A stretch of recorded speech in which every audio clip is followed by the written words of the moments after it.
Good afternoon all. I am MySQL query processor. Today we are performing the role play on trigger after update. In here we are creating two tables. Creating table 1. Create table name, ID int data type, name char data type, salary int data type,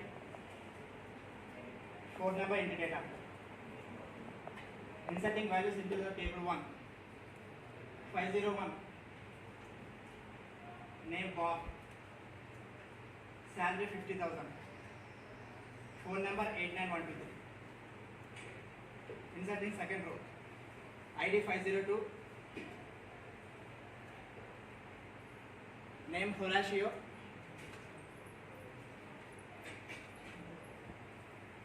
salary 75,000, phone number 72345. Now displaying the table 1 values. Now I am calling the select command. Select is the data manipulation language command. It is used to retrieve data from the existing tables. Let us display the information of the first table. Select star from table 1.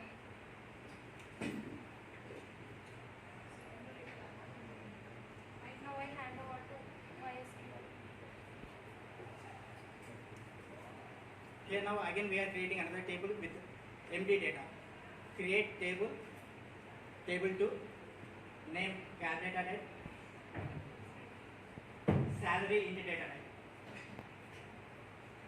Now I am calling the trigger.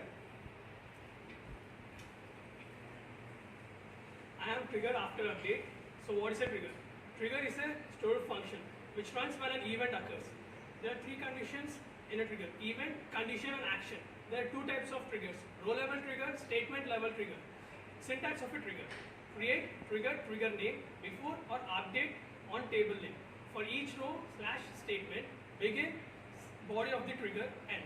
So now we are going to say about trigger after update. Syntax of trigger after update: create trigger name after update on table 2. For each row, begin, select start from table name table 2, name dot name new dot salary, end. Now I'm handovering back to MySQL query processor. Now I am calling update command. update. The syntax is update table 1, set id equal to 503, where id equal to 502. And 502 value will be replaced by 503. And that rows name and salary will be copied to table 1. Sorry, table 2.